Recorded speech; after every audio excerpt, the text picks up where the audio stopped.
Assalamualaikum warahmatullahi wabarakatuh. Selamat pagi seluruh anak-anak ibu kelas 9 di SMP Negeri 1 Sekayu.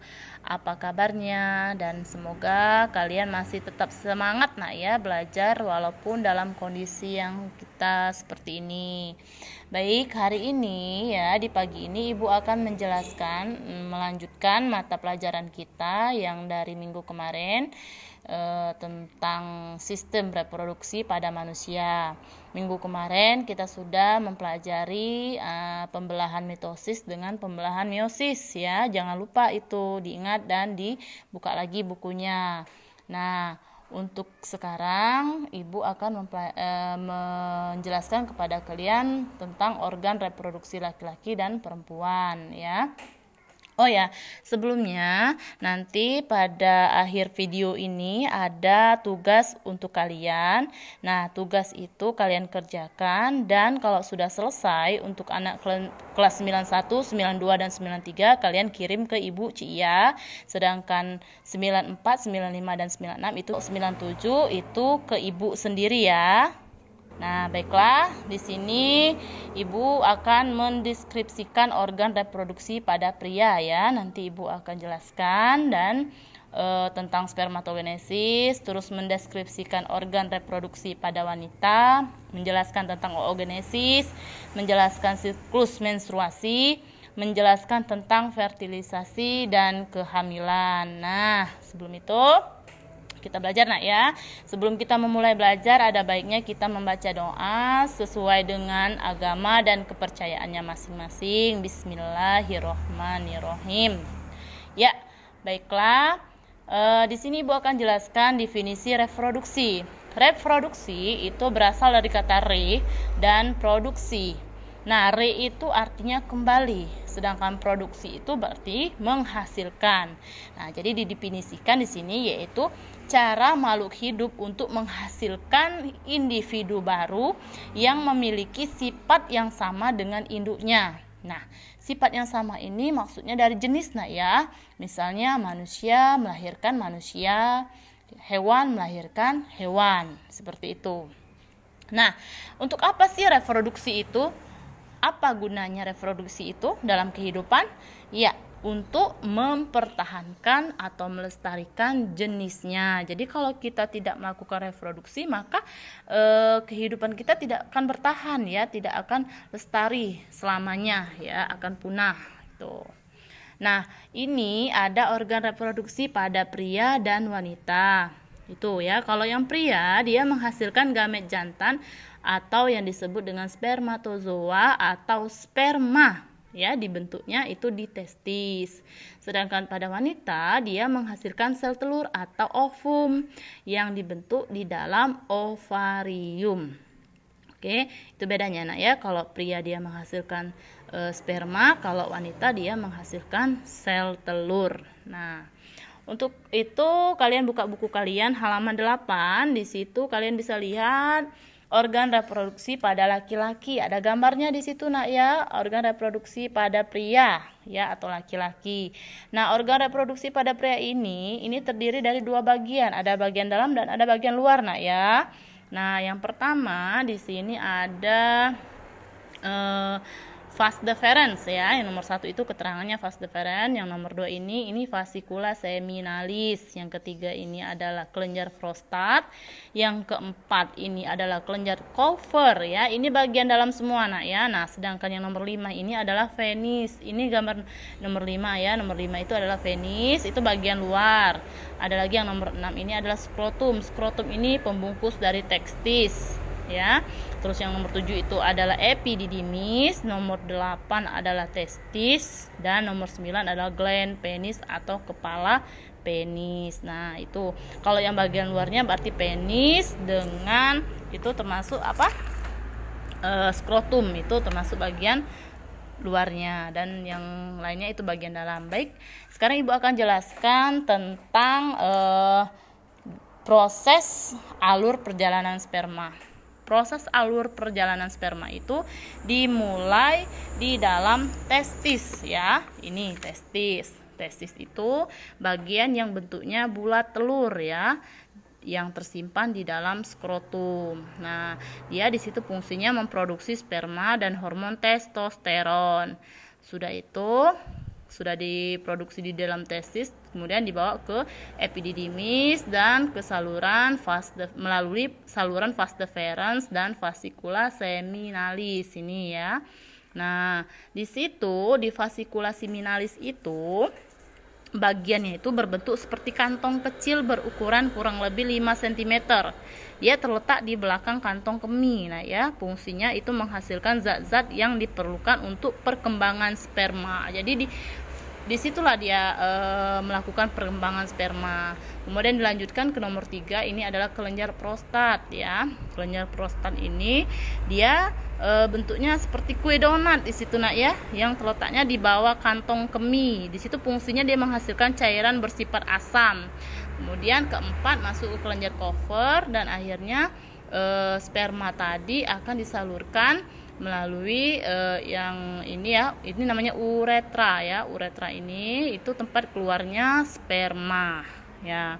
Uretra ini adalah saluran tempat keluarnya sperma, saluran yang terdapat di dalam penis ya. Tuh. Atau selain sperma juga urin ya, tempat keluarnya sperma atau urin. Itu organ reproduksi pada pria. Bisa lebih jelasnya kalian bisa buka buku kalian nak ya. Di buku kalian ada fungsinya di situ halaman 9 ya. Lebih lengkap lagi, kalian lebih baca lagi di situ ya. Baik, sekarang kita akan lanjutkan, Ibu akan lanjutkan ke spermatogenesis. Apa itu spermatogenesis? Spermatogenesis itu yaitu proses pembentukan sperma. Nah ya, proses pembentukan sperma ini terjadi pada tubulus seminiferus ya. Tubulus seminiferus itu terjadi secara bertahap ya. Dimulai dari yang pertama ini yaitu sel induk sperma atau spermatogenium yang bersifat diploid atau 2N. Di sini sifatnya diploid atau 2N. Dia mengalami pembelahan secara mitosis, membentuk spermatosit primer. Nah, selanjutnya spermatosit primer ini mengalami pembelahan meiosis tahap yang pertama, tahap 1 ya. Terus dia membentuk 2 spermatosit sekunder yang bersifat haploid atau N. Nah, spermatosit ini sekunder kemudian mengalami pembelahan meiosis tahap kedua dan membentuk spermatid yang bersifat haploid atau yang disebut dengan N. Akhirnya spermatid itu mengalami diferensiasi atau perkembangan sehingga terbentuk 4 sel sperma. Ini ada 4 ya, 1, 2, 3, 4 sel sperma atau spermatozoa yang matang. Nah, jadi hasilnya di situ ya. Dia menghasilkan 4 sel sperma atau spermatozoa yang matang. Itulah proses dari spermatogenesis. Nah, di sini ada proses pembentukannya ya. Ada meiosis 1, meiosis 2 ya. Dan terakhir ini ya. Nah, tuh. Lanjut nah ya. Kita ke alat reproduksi pada perempuan. Di sini ada bagian-bagiannya. Coba kalian perhatikan, ini posisinya lagi miring ya, gambarnya itu kelihatan miring dari samping ya. Bagian-bagian yang pertama ini ada uterus. Uterus itu adalah rahim. Nah, nomor 2 itu serviks ya, mulut rahim. Yang ketiga ini adalah vagina. Dan yang keempat adalah klitoris. Yang kelima ini adalah labia mayora atau bibir luar ya. Kalau bibir dalamnya namanya labia minora ya, beda ya. Itu bagian-bagian dari alat reproduksinya, alat reproduksi wanita. Nah, nanti Ibu, nah ini dia. Ini adalah gambar dari alat reproduksi pada wanita ya.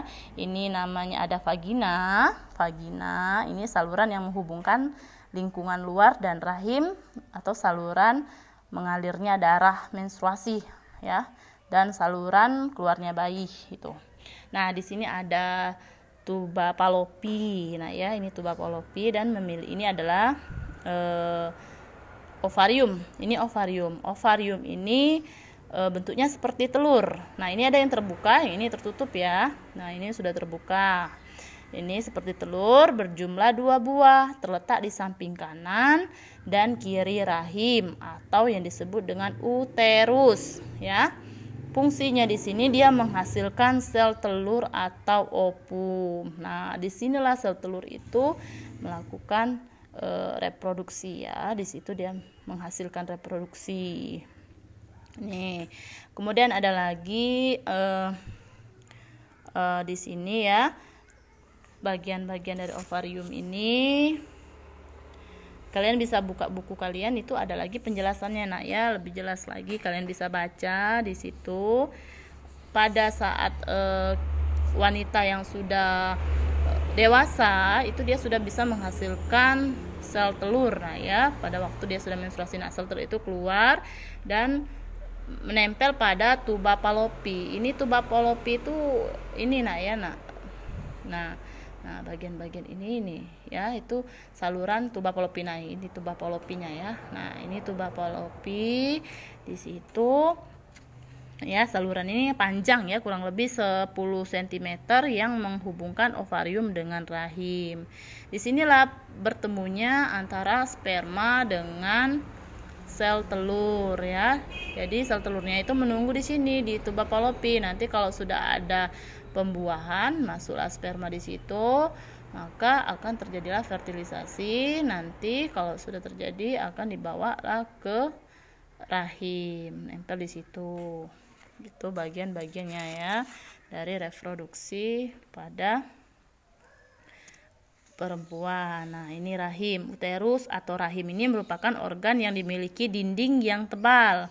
Ya, memiliki bentuk seperti buah pir yang terbalik. Secara normal, rahim itu terletak di atas kantung kemih ya.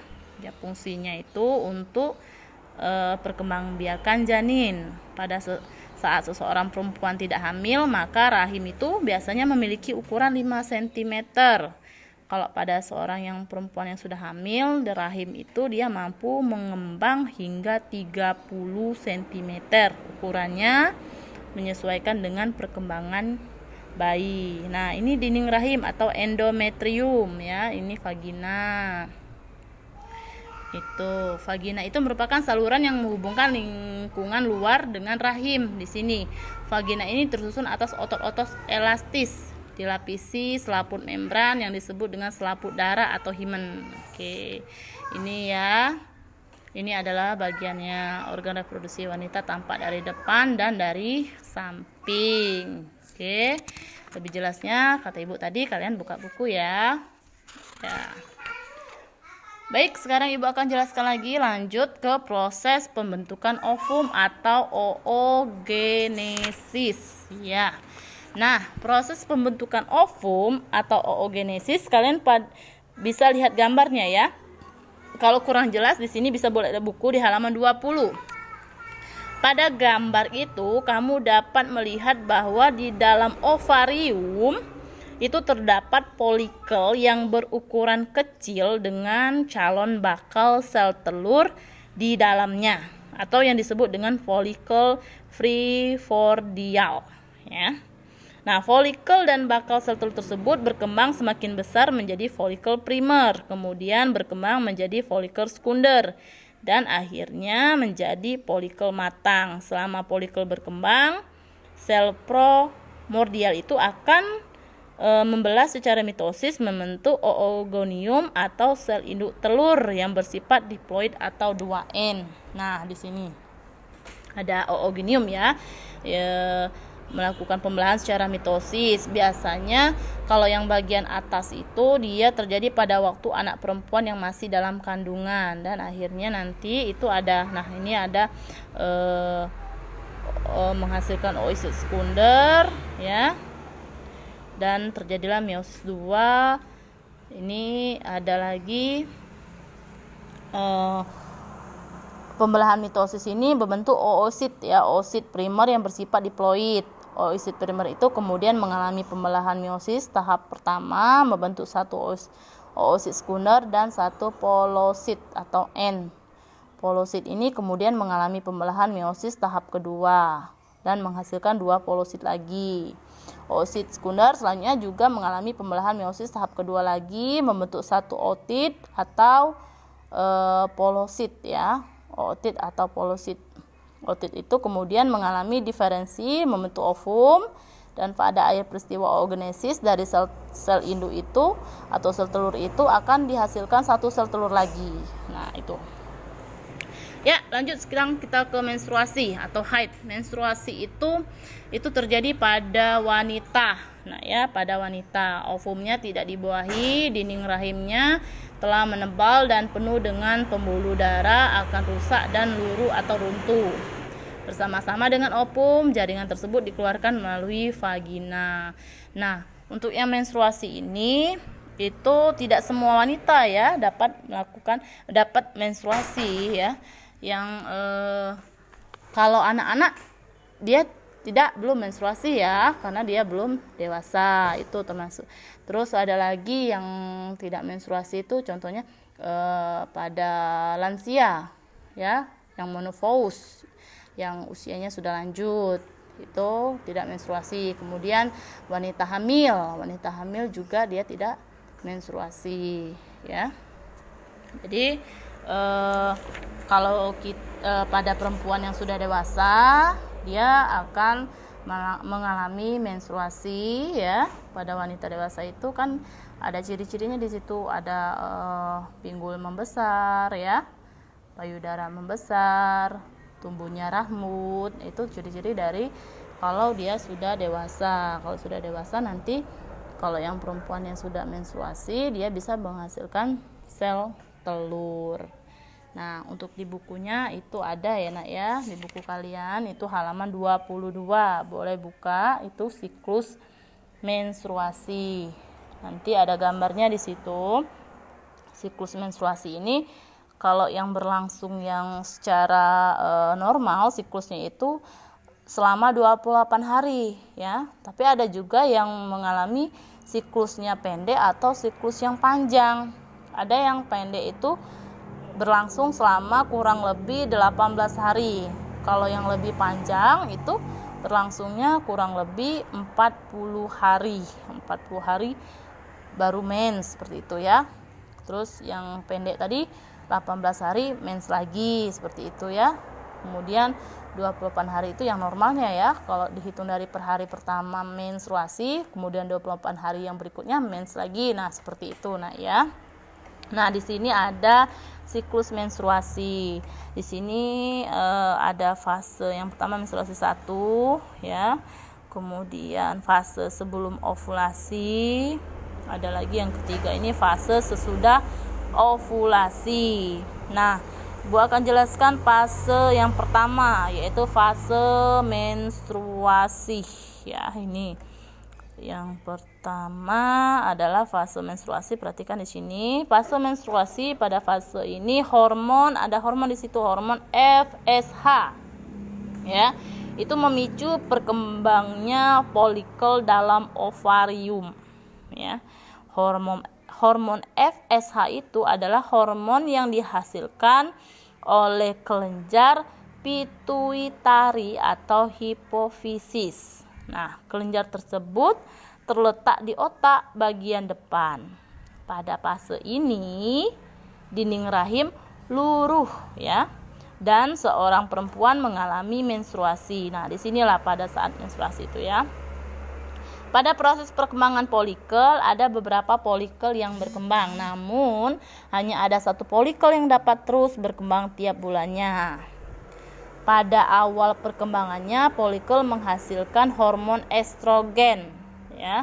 Ada hormon estrogen dan ada hormon progesteron. Hormon estrogen itu dan hormon progesteron akan memicu dinding rahim untuk menebal. Pada saat ini dinding rahim sedang mengalami fase proliferasi.